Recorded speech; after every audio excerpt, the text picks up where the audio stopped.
নমস্কার, আমি রিপন বিশ্বাস। আপনারা দেখছেন MBAM মিডিয়া। আজকে আমাদের সাথে রয়েছেন শ্রী নিখিল কুমার বিশ্বাস। তিনি আজকের বিষয় নিয়ে আলোচনা করবেন। নমস্কার নিখিল বাবু। নমস্কার ভাই রিপন। আজকে আমরা যে বিষয়টা নিয়ে আলোচনা করব, বিষয়টি ঘটে গেছে গত 13 তারিখ বুধবার। আমাদের মহান সংসদ ভবন, যেখানে আমাদের রাষ্ট্রের ভাগ্য নির্ণয় হয়, যেখানে আইন প্রণয়ন হয়, এমন একটি জায়গায় অবাঞ্ছিত কিছু লোক ঢুকে পড়েছে। শুধু ঢুকেই পড়েনি, তারা সেখানে ধোঁয়া বম নিয়ে গেছিলেন এবং ধোঁয়া ধোঁয়া করে দিয়েছে আমাদের সংসদ ভবনে। সেখানে সমস্ত এমপিরা হুলুস থুলুস করছিল এবং তারা তাদের ধরে ফেললো এবং পরবর্তীকালে তাদের পুলিশ গ্রেপ্তার করেছে।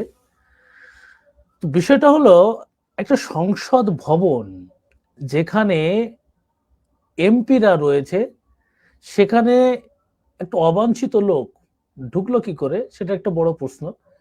আর তার থেকে বড় প্রশ্ন, তারা ঢুকতে গেল কেন? প্রত্যেক মানুষেরই তাদের নিজস্ব কাজ রয়েছে, কর্ম রয়েছে, তারা বিভিন্ন কাজে থাকেন। সেই কাজ বন্ধ করে দিয়ে তারা সংসদ ভবনে কেন ঢুকতে গেলেন? এটা নিখিল বাবুর কাছে জানতে চাই। এই সংসদ ভবনে এরা যারা ঢুকেছিল, তো আমি তো বলছি ঢুকেছিল, অনেকে বলছে হামলা হয়েছে। তো আপনি কি বলবেন, এটা কি কোনো জঙ্গি হামলা? নমস্কার শ্রোতা বন্ধুরা, দর্শক বন্ধুরা। MBM কর্তৃপক্ষকে, MBM মিডিয়া কর্তৃপক্ষকে ধন্যবাদ জানাই এরকম একটি বিষয় রাখার জন্যে, যেটা খুবই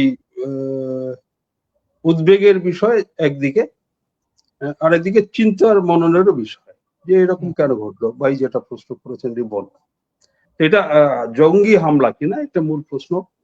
তো শুরুতেই মনে হতে পারে যে জঙ্গি হামলা কি না, কিন্তু পরবর্তীতে তাদের আচরণে দেখা যাচ্ছে যে তাদের জঙ্গি হানার মতো বা প্রাণহানি ঘটানোর মতো, ওইখানে উড়িয়ে দেওয়ার মতো বোমা ফেলে বা গুলি চালিয়ে, তেমন কিন্তু তাদের আচরণে দেখা যাচ্ছে না।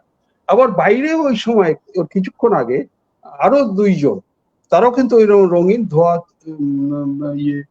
টিউব থেকে সেই ধোঁয়া বের করে তারা কিন্তু স্লোগান দিয়েছে। এই যে সুরক্ষা ব্যবস্থা যে ত্রুটি, একটা ত্রুটি তো অবশ্যই হয়েছে। তাহলে আমাদের সিদ্ধান্তে আমরা আসলাম এই জন্যে এইদিকে, যে এটাকে ঠিক জঙ্গি হামলা বলা যায় না, তবে এটা অনভিপ্রেত। এরকম একটা সংসদের সব থেকে সুরক্ষিত জায়গা, যেখানে আমাদের দেশের ভাগ্য নিয়ন্ত্রণ হয়, তুমি নিজে যেটা বললে, আইন তৈরি হয়, দেশ ভালোভাবে চলবে, সেইখানে এইরকম কেউ ঢুকে পড়ে বিশৃঙ্খলা সৃষ্টি হলো। অনেক তো বয়স্ক সাংসদরা রয়েছেন, তো হতে পারে তারা ওই রকম অবস্থার মধ্যে পড়ে গিয়ে তাদের দুর্ঘটনা ঘটে যেতে পারে, হার্ট অ্যাটাক, এটা ওটা অনেক কিছু ঘটে যেতে পারে। তারা হয়তো প্রাণহানি ঘটাতে চায়নি, দেখা যাচ্ছে প্রকৃতপক্ষে, কিন্তু এরকম ঘটনা ঘটে যেতে পারছে। এইটা অনুপ্রবত, এটা কাম্য নয় একদম। তো ঘটলো কেন? তো বিষয়টা বোঝা যাচ্ছে যে সুরক্ষা ব্যবস্থায় ত্রুটি ছিল, অবশ্যই ছিল, না হলে তারা ঢুকতে পারতো না। তো এই যে সুরক্ষা ব্যবস্থার ত্রুটি, এর জন্য আপনি কাদের দায়ী করতে চাইছেন, যে কারা দায়ী আপনি বলতে চাইছেন? সুরক্ষা ব্যবস্থার ত্রুটি কয়েকটা জিনিস উঠে আসছে, যেটা খবরের কাগজ থেকে পাচ্ছি আমরা। খবরের কাগজে বলছে যে এটা এরকম কেন, কিভাবে হতে পারে। তো সেখানে দেখা যাচ্ছে যে এটা কয়েকটি জিনিস উঠে আসছে, যে ত্রুটিটা মানে সুরক্ষা ব্যবস্থা যেটা ঘেরাটোপ, যেটা সুরক্ষিত রাখা প্রয়োজন, যাদের দায়িত্ব, এরকম কিছু কিছু কথা তুলে ধরছি, যেটা আমাদের সংবাদ মাধ্যমে থেকে পাওয়া যাচ্ছে। আমাদের বলছি যে একটি পদ রয়েছে জয়েন্ট সেক্রেটারি লেভেলের, আচ্ছা। জয়েন্ট সেক্রেটারি লেভেলের পদটি ওই সুরক্ষা দায়িত্বে লোকসভার সংসদের সুরক্ষার দায়িত্বের যে একটি পদ, সেটা হচ্ছে জয়েন্ট সেক্রেটারি লেভেলের। তো সেই 1 মাস ধরে খালি, যিনি ছিলেন তিনি ট্রান্সফার হয়ে গেছেন। এখন নতুন সংসদ ভবন হয়েছে, 15টার মধ্যে যে একটা সিস্টেম এসে গেছিল বলা চলে, যে কারা কিভাবে করতো, কাদের কি দায়িত্ব আছে, তারা পুরনো লোক, তারা ওই ওই সচিব পর্যায়ে জয়েন্ট সচিবের পদমর্যাদার কোন ব্যক্তি যদি সাময়িকভাবে নাও থাকেন, তো তারা ওই ব্যাপারটা সামলে নিতে পারতেন ওই অভ্যাস বা অনুশীলন বসে। কিন্তু এই নতুন ব্যবস্থা হয়েছে, নতুন ব্যবস্থা আরো কি হয়েছে, এখানে যে আগে ছিল যে সচিবালয়ের জন্য আলাদা, নিরাপত্তা দায়িত্বে তারা আলাদা যে বিভাগ ছিল নিরাপত্তা দায়িত্ব সামলানো, তো সেইখানে এখন যেটা হয়েছে, সেইখানে দায়িত্বটা দিয়ে দেওয়া হয়েছে দিল্লি পুলিশ এবং সিআরপিএফ এর হাতে। আচ্ছা। তো সেই যে একটা বিতর্ক চলছে, কার দায়িত্ব কতটুকু, কার অধিকার কতটুকু, ওই ভাগাভাগির ব্যাপার, যেটা এসে ওই বাঘের মা গঙ্গা পায় না কথাটা, এরকম একটা ব্যাপার তো শুনেইছি। তো কর্তৃত্বের ব্যাপার সে হচ্ছে, আগে যে সচিবালয়ের নিরাপত্তা যে দায়িত্বে যারা রয়েছেন, তারা যেমন প্রশিক্ষিত ওই ব্যাপারটা, এবং তাদের একক কর্তৃত্ব ছিল, তার যে নেতা ছিল তার কথা মতো সবাই চলতো, সেইভাবে তারা অভ্যস্ত হয়ে গেছিলেন। কিন্তু এই যে নতুন যে দিল্লি পুলিশ এবং সিআরপিএফ এসেছে, তাদের কর্তৃত্ব আলাদা, তাদের নেতা আলাদা, তাদের কমান্ড আলাদা। এই 3টে কমান্ড যদি একটা চালাতে গিয়ে যে সমস্যাটা হয়, এই সমস্যাটা একটা বিতর্ক জায়গা তৈরি হয়েছিল। তারপরে আরো রয়েছে যে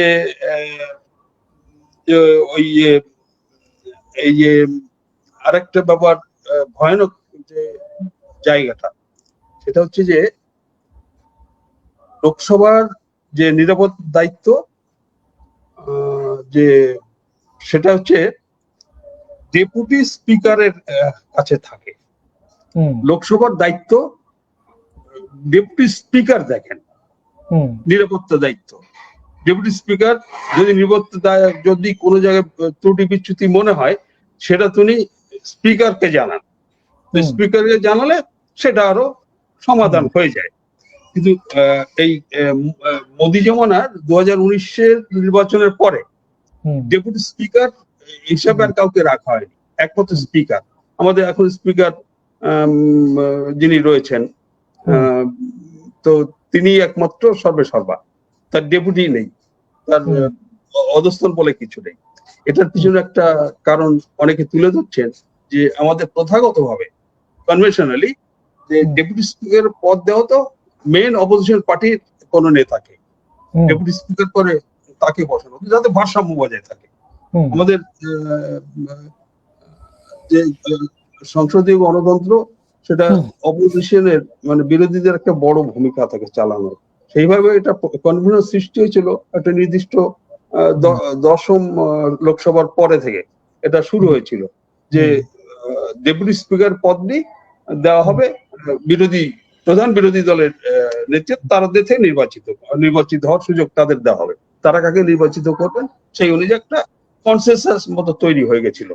তো সেইটা কিন্তু 19-এর নির্বাচনের জিতে আসার পরে বর্তমান সরকার, অর্থাৎ মোদী সরকার জিতে আসার পরে সেইটা কিন্তু তারা রাখেনি। এই জন্য নিরাপত্তা যে দেখভালে করাটা ছিল, সেখানে কিন্তু কে দেখবে সেই ব্যাপারটার মধ্যে চুপ হয়ে যাচ্ছে। আর একটা দায়িত্ব, ওই যে বললাম যেটা বিতর্ক, যে তোমার নিজস্ব যে নিরাপত্তা বাহিনী সচিবালয়ের, সেটার সঙ্গে যোগ হয়ে গেছে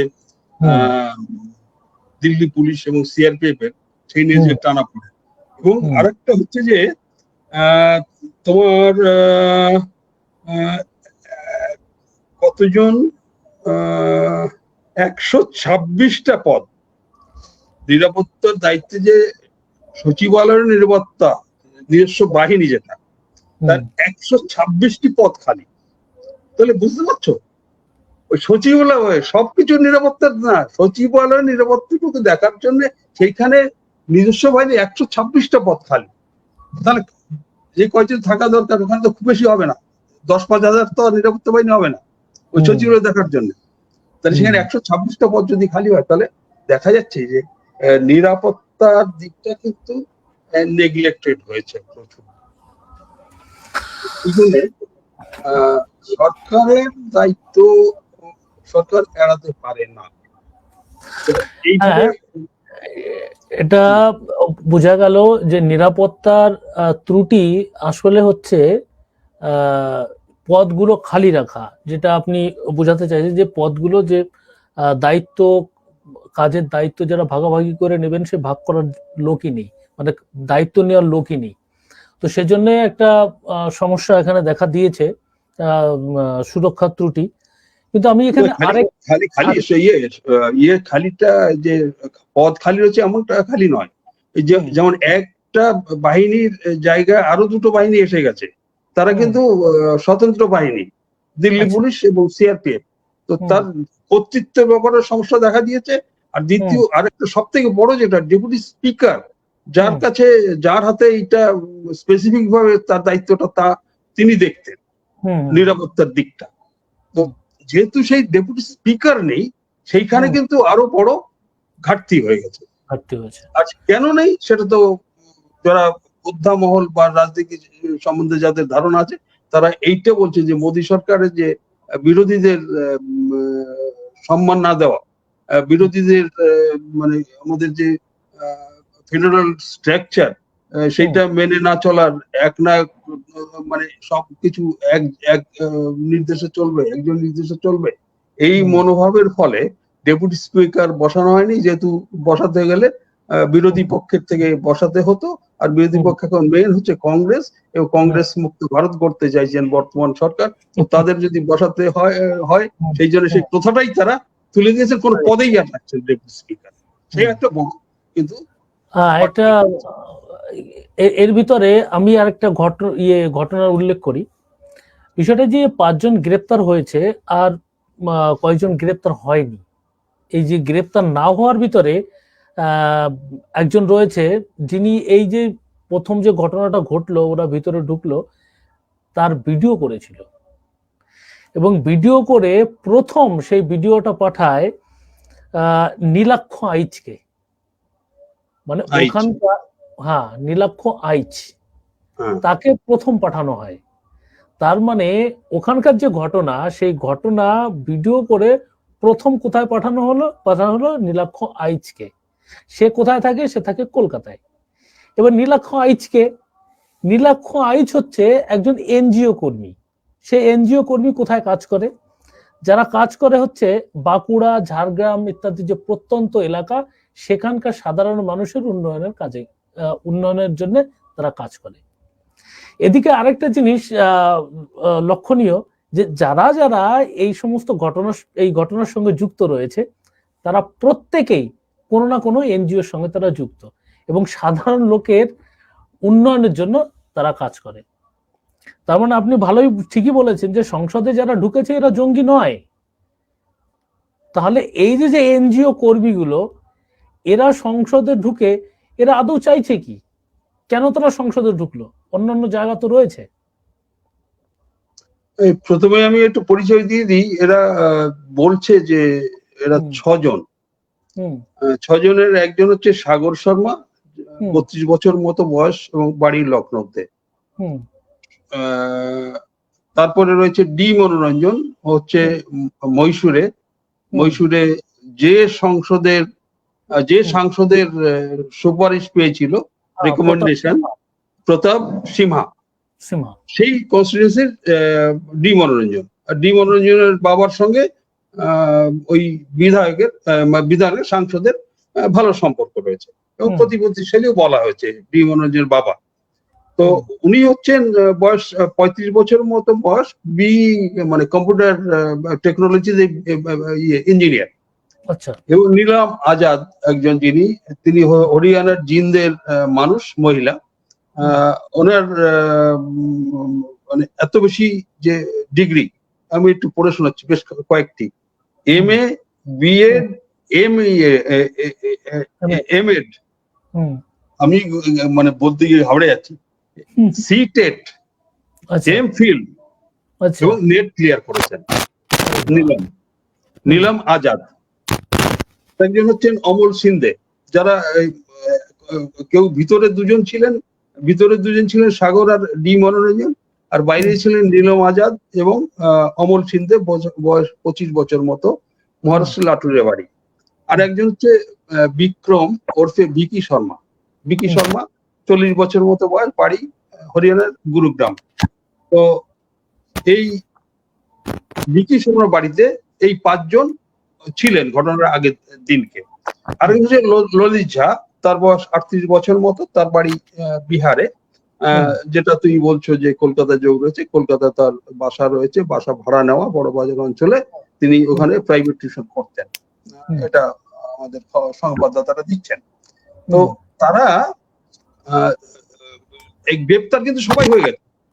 5 জনের গ্রেপ্তার হওয়ার সঙ্গে রয়েছে মেন যে মাস্টার মাইন্ড বলা হচ্ছে ললিত ঝাকে, যার কথা তুমি বলছো বাংলা কানেকশন, যে ওই আমাদের আইচ, যে নীলাক্ষ আইচ, তার সঙ্গে যোগাযোগ বলছো, তাকে মাস্টার মাইন্ড বলা হচ্ছে, সে সবকিছু করেছে। তো তারা এই যে স্লোগানটা দিচ্ছে ভারত মাতা কি জয়, তারপরে জয় ভীম স্লোগান তারা দিয়েছে, আরো দিয়েছে বন্দে মাতরম, শোনা যাচ্ছে। আর বড় কথা যেটা বলেছে, তানাশাহি নেই চলেগি। তারা মিডিয়ার সামনে যেমন এটা ভিডিও হয়েছে, তো ভিডিওটা করেছে বলা হচ্ছে ললিত ঝা, যে মাস্টারমাইন্ড বলছে, ললিত ঝা ভিডিও করে সেটাকে ওই নীলাক্ষ আইচকে দিয়ে দিল, বলা হচ্ছে যেটা যে ভাইরাল করার জন্য তাকে দিয়ে দেওয়া, সে ভাইরাল করিয়েছে। কিন্তু তারা যে স্লোগানটা দিচ্ছে, স্লোগানটা কোনো জঙ্গি স্লোগান এখানে নেই। ভারত মাতা কি জয় তারা বলছেন, আমাদের মেন যে রাজনৈতিক দল বা আরএসএস যে তাদের আদর্শগত জায়গা, তারা ভারত মাতা কি জয় তারা বলেন।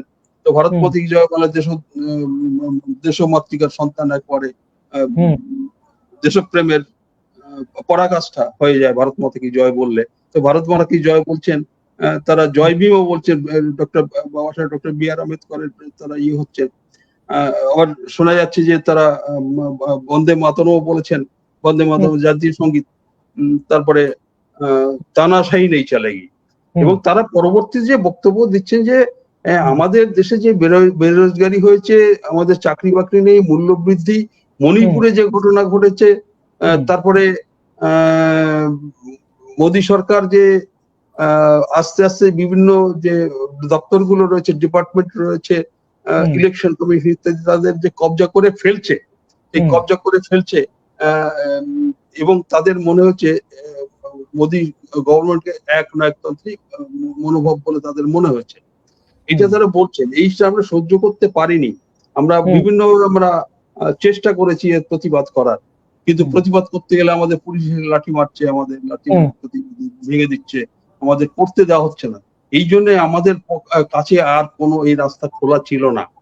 আমরা সংসদে এই জন্য আমরা এইটা চেষ্টা করেছি, সংসদে ঢুকে যাতে এই আমাদের আওয়াজটা সারা দেশের মানুষ, সারা বিশ্বের মানুষ এই মাধ্যমে, যে সংসদে একটা হয়েছে কিছু একটা, যাতে সারা দেশ এবং বিশ্বের বুকে এই বার্তাটা ছড়ায়, আমাদের অসহায়তার কথা, আমাদের বেরোজগারির কথা, আমাদের জীবনে আশা আকাঙ্ক্ষা শেষ হয়ে যাওয়ার কথা, দেশের ভবিষ্যৎ শেষ হয়ে যাওয়ার কথা। এটাই আমাদের উদ্দেশ্য ছিল আমাদের। এবং পুলিশ, দিল্লি পুলিশ, তারাও কিন্তু এখনো পর্যন্ত বলে চলেছে যে আমরা যে পর্যন্ত এই পর্যন্ত যতটা আমরা ইনভেস্টিগেট করেছি, তাদের কোনো টেরোরিস্ট যে মূলক যে কাজকর্ম প্রমাণ আমরা কোথাও পাইনি। টেরোরিস্ট কোন সংগঠনের সঙ্গে যে তারা জড়িত, কোন সংগঠনের সঙ্গে তারা জড়িত, বা এই তাদের কোনো রেকর্ড আছে, ইতিহাস আছে, এরকম কিন্তু আমরা এখনো পাইনি। কিন্তু তাদের কার্যকলাপ আমরা দেখছি, তারা জঙ্গি কার্যকলাপ তাদের নয়। এবং যেটা বলছো যে আমাদের ভগৎ সিং যে আমাদের মহান যে দেশমাতৃকার সন্তান, যে বয়সে যে ফাঁসি কাটে যে ঝুলেছেন দেশের ওই নবীন বয়সে দেশ উদ্ধার করার জন্য, তার ফ্যান ক্লাবের এরা সদস্য। এবং এদের দেখা গেছে বেশ কয়েকজনকে, যে দিল্লিতে যখন কৃষক আন্দোলন হয়, সেই কৃষক আন্দোলনে এরা ছিলেন। এবং যেখানে আমাদের মহিলা যে কুস্তিগির, আমাদের সন্তান, আমাদের বেটিরা, প্রধানমন্ত্রীর ভাষায় যে বেটি বাঁচাও বেটি পড়াও, সেই বেটিরা যখন তারা নিপীড়নের শিকার হয়েছিলেন, যৌন নির্যাতনের শিকার হয়ে তারা রাস্তায় নেমেছিলেন দিল্লিতে, তারা ধর্নায় বসছিলেন যন্ত্র মন্ত্রে, তারাও সেখানে উপস্থিত ছিলেন। তার মানে তারা যে এনজিওর কথা যেটা বলা হচ্ছে, তারা এনজিওটা কিন্তু লাভজনক কিছু নয়। এনজিও যে সাধারণ যে প্রান্তিক মানুষ, তাদের অধিকার রক্ষার জন্য তারা চেষ্টা করে চলেছেন। তারা আমরা এখানে শিক্ষিত এখানে একটা জিনিস বোঝা যায়, নীলমের কথাগুলো পরিষ্কার বোঝা যাচ্ছিল মিডিয়াতে। সে বলতে চাইছে যে আমরা কোনো কিছুর জন্য আমরা প্রোটেস্ট করতে পারছি না, আমাদের কোনো অধিকার নেই, আমাদের কথা কেউ শুনে না, এই জন্য আমরা সংসদে ঢুকেছি। তার কথাই একটুখানি বোঝা যায়। আসলে ব্যাপারটাও তো ঠিক সেরকমই। এই যে ঘটনাটা ঘটলো, এই সংসদে দুটো ছেলে ঢুকে পড়লো, এখানে একটা জিনিস কিন্তু লক্ষণীয়, যে মিডিয়া কি বলছে। মিডিয়া শুধুমাত্র এই কথাই বলছে যে সুরক্ষায় চুক হয়েছে, সুরক্ষায় ত্রুটি দেখা দিয়েছে, এজন্য এরা ঢুকেছে, এরা হতে পারে কোনো আতঙ্কবাদী, এরা এ হতে পারে, ও হতে পারে, এই সমস্ত কথা তারাই বলছে। কিন্তু তারা এটা বলছে না যেটা চাইছে কি। এরা প্রোটেস্ট করতে পারছে না। আরেকটা কথা হচ্ছে মিডিয়াতে এই সমস্তই দেখাচ্ছে, কিন্তু মিডিয়াতে এটা বলছে না যে তারা কেন ঢুকলো, তারা কি চাইছে। আজকে সোশ্যাল মিডিয়াতে একটা মেইন স্ট্রিম মিডিয়া রয়েছে, আরেকটা রয়েছে দালাল মিডিয়া, আরেকটা হচ্ছে গদি মিডিয়া।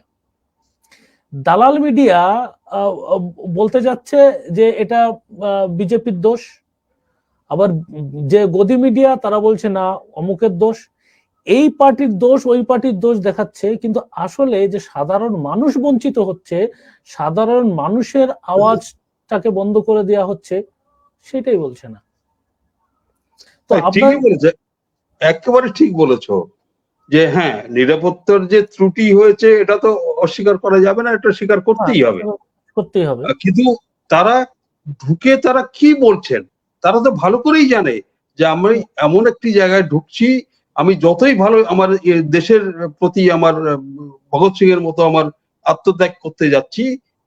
ভগৎ সিং এরকম করেছিল যে বোমা ফাটিয়েছিল সেটা যাতে মানুষের কোনো ক্ষতি না হয় এরকম উপাদান দিয়ে তৈরি হয়েছিল, যে এইটা ব্রিটিশ সরকারের কানে এই বার্তাটা পৌঁছে দাও, প্রোটেস্ট, আমার প্রতিবাদ সারা বিশ্বের কাছে পৌঁছে দাও।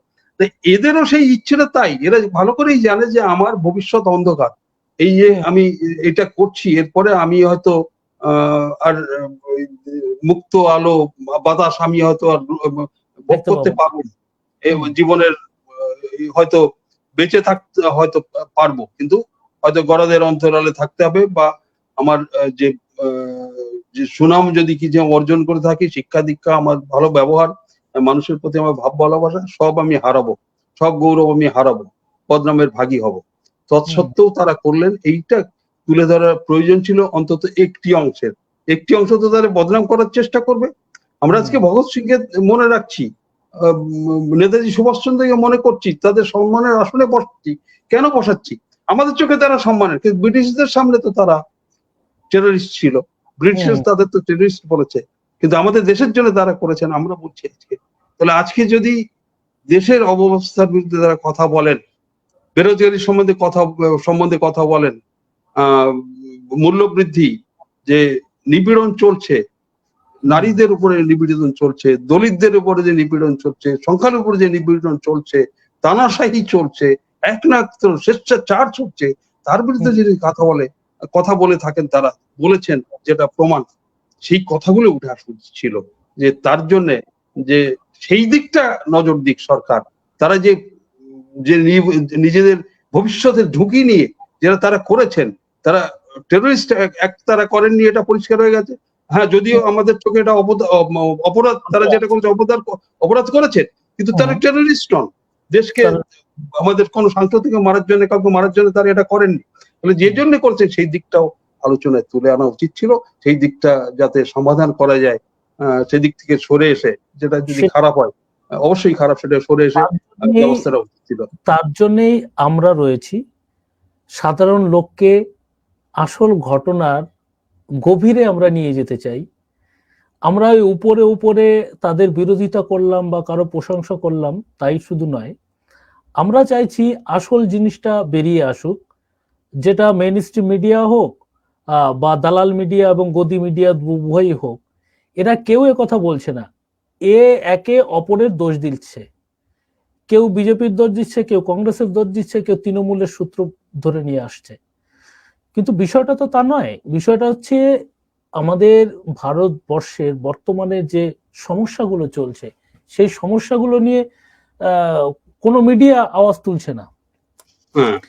সেই আওয়াজটা আমরা একটু তুলে দেখি লোকে শুনতে চায় কিনা। তো আসলে আমরা আর একটু এগিয়ে যাই আমাদের অনুষ্ঠানটা নিয়ে। এই যে সংসদ ভবনে ঢুকে পড়া অবাঞ্ছিত লোক বা হামলা বলা চলে, এটাকে আমরা হামলা বলছি না, আমরা অবৈধ অনুপ্রবেশ বলতে পারি, কিন্তু আমরা এটা হামলা কখনোই বলতে পারি না, কারণ তারা হামলা করেনি। এটা প্রতিবাদ হিসেবেই উঠে আসছে বোধহয়, প্রতিবাদ তারা করেছেন। এটা হ্যাঁ, বেআইনি তো অবশ্যই, আইন এটা তো স্বীকার করবে না, করেন। এটাকে আমরা অবৈধ অনুপ্রবেশ বলতে পারি, কারণ ওখানে কারো প্রবেশ করা বৈধ নয়, সেটা অবৈধভাবে ঢুকতে পারে। প্রবেশ করার মধ্যে দর্শক আসনে, ওখানে দর্শক আসনে, কিন্তু যেখানে সংসদরা তারা স্পিকারের সামনে যে বক্তব্যগুলো রাখছে, যে ডেস্কে বসছে, সেখানে যাওয়ার কোনো অনুমতি থাকে না। তো সেখানে যখন অবাঞ্ছিত ভাবে ঢুকে পড়েছে, তারা অবৈধ অনুপ্রবেশ করেছে ওখানে। তো আগে যে ঘটনাগুলো কিছু কিছু ঘটেছে, যেখানে আতঙ্কবাদী সংগঠনের সংশ্লিষ্টতা ছিল, তো আমরা এখন জেনে নিতে চাই যে এরকম ঘটনা পূর্বে কবে কবে হয়েছে, যদি একটু পরিসংখ্যানটা দেন। হ্যাঁ, এরকম ঘটনা আরো কয়েকটি ঘটেছে, সেটা আমি বলে দিচ্ছি, যেটা আমার কাছে তথ্য রয়েছে। এরকম আমি আগেই বলেছি যে 2001 সালে 13ই ডিসেম্বর আমাদের দেশের পক্ষে একটি খুব ভয়ঙ্কর দুর্দিন এসেছিল।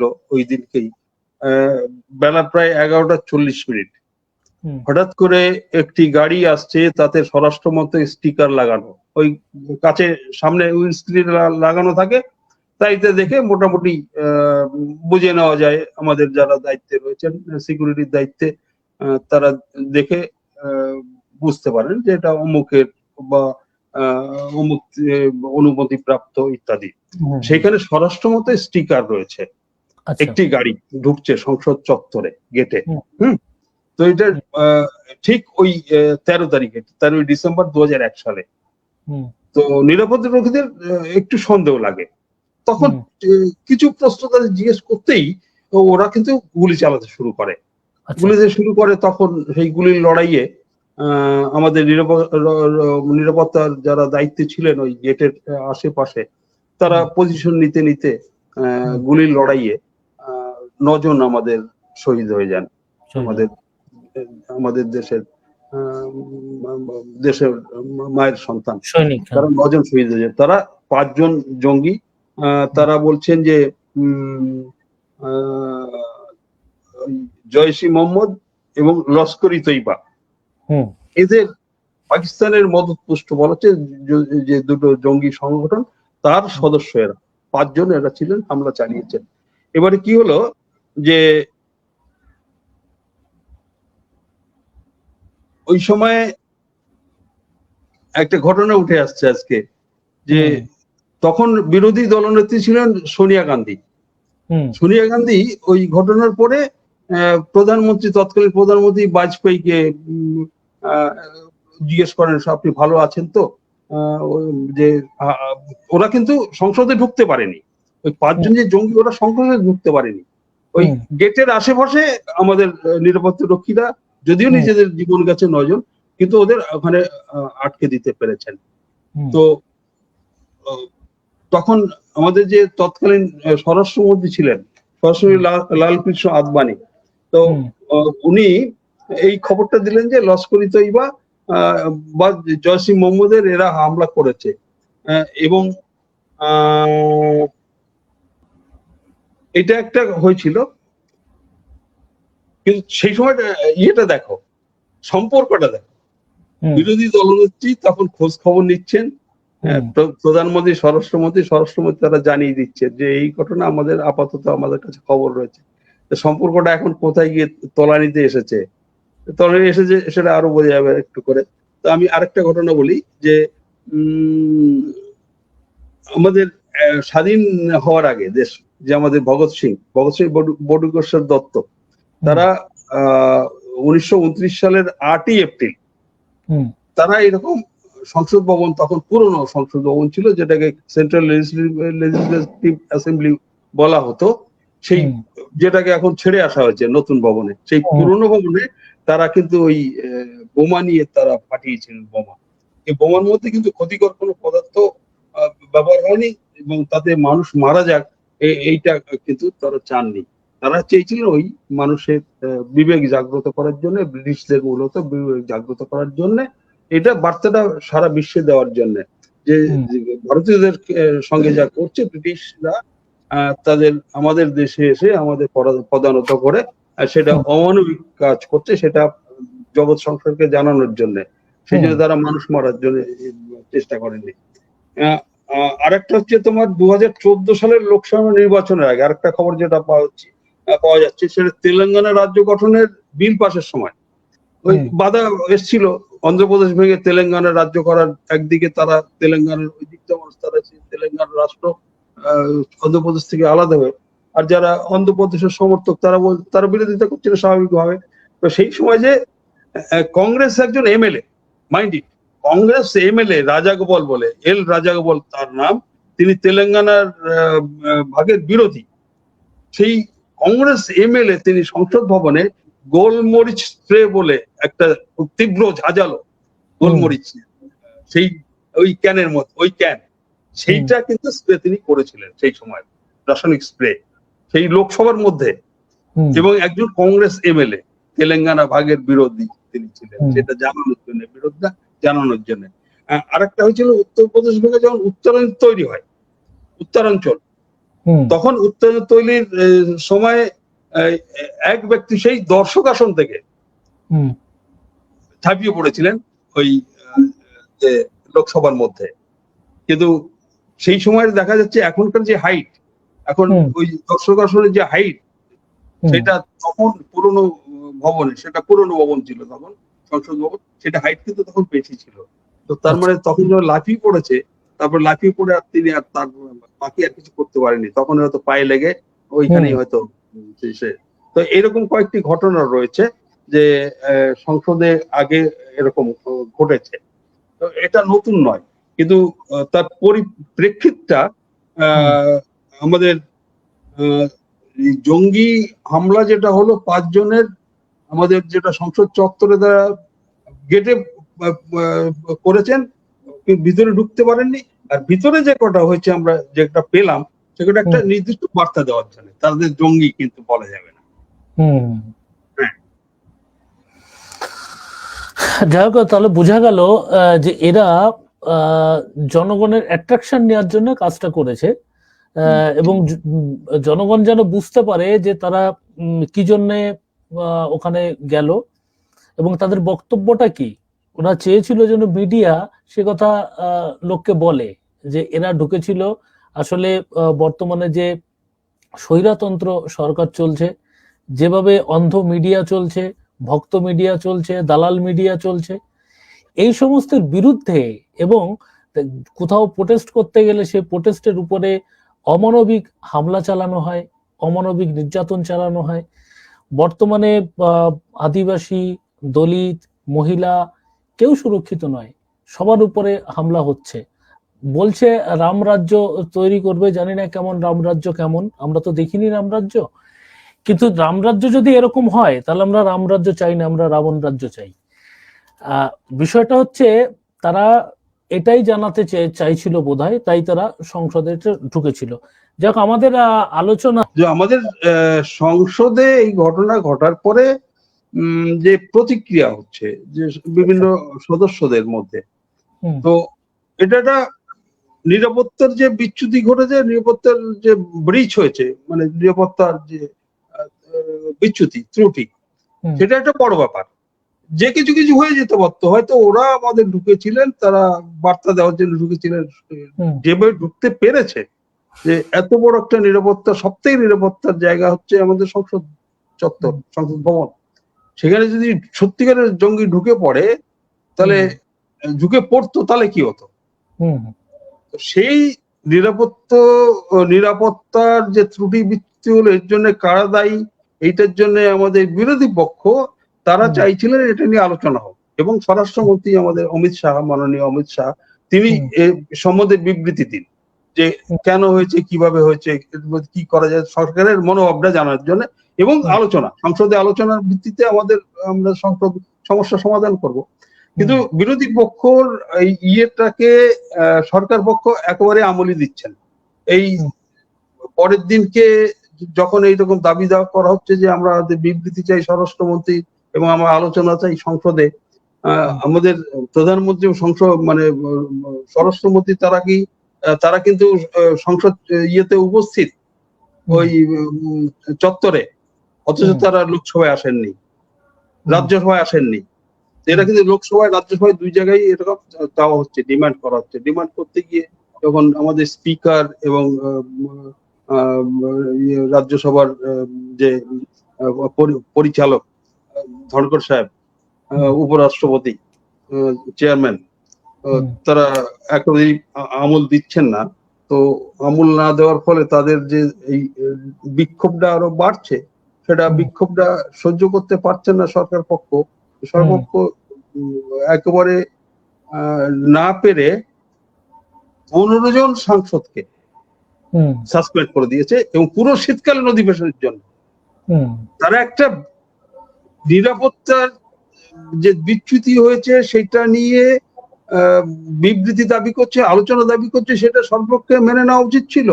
সেটা মেনে তো নিলেনই না, উপরন্তু 15 জন সাংসদকে তারা সাসপেন্ড করে দিলেন পুরো শীতকালীন অধিবেশনের জন্য।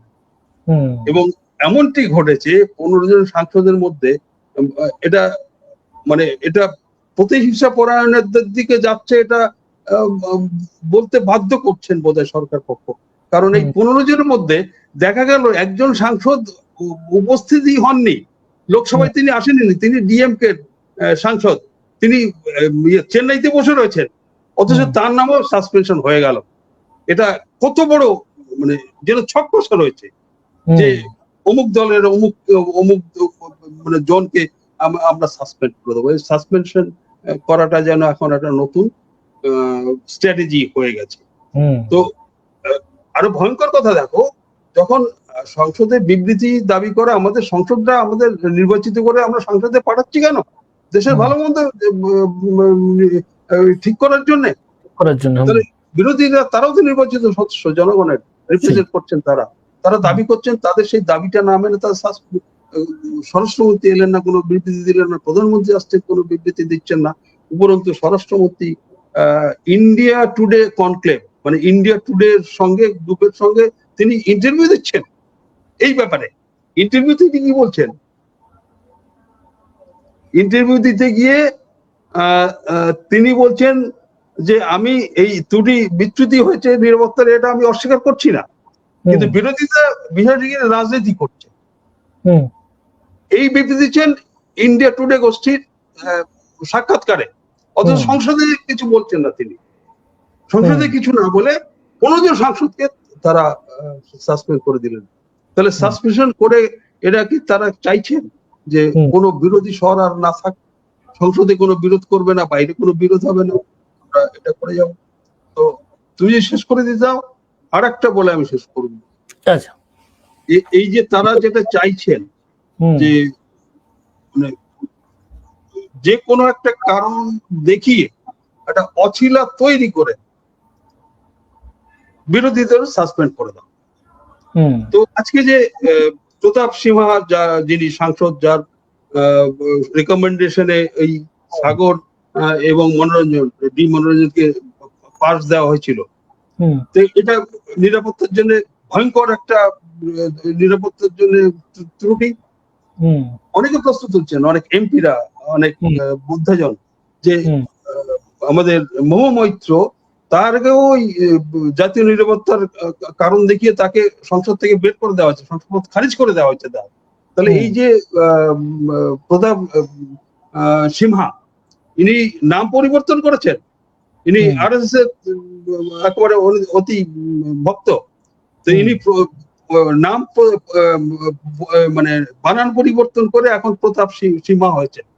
আগে প্রথা ওদের উচ্চারণ বলতে পারে PRATHAP লিখতো, আর এখন সেটাকে PRATAP প্রতাপ, আমরা যেমন প্রতাপ লিখেছি। আর সীমা আগে SIMHA লিখতো, এখন সেটাকে SIMMHA করে নিয়েছে প্রতাপ সীমা।